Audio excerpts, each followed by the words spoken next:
You ask Tiger to solve. This deals with linear equations with one unknown. The final result is v equals -1/3. Let's solve it step by step. Simplify the expression. Expand the parentheses. Multiply the coefficients. Simplify the arithmetic. Group like terms. Combine like terms. Expand the parentheses.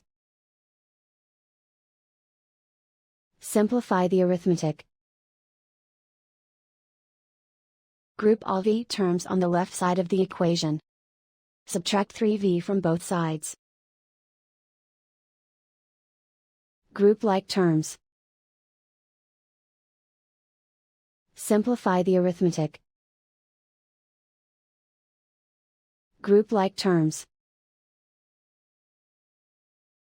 Simplify the arithmetic. Group all constants on the right side of the equation. Subtract 21 from both sides.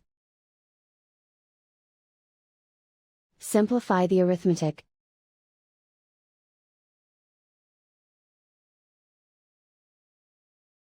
Isolate the v. Divide both sides by -18. Cancel out the negatives. Simplify the fraction. Move the negative sign from the denominator to the numerator. Find the greatest common factor of the numerator and denominator. Factor out and cancel the greatest common factor. And so the final result is v equals -1/3.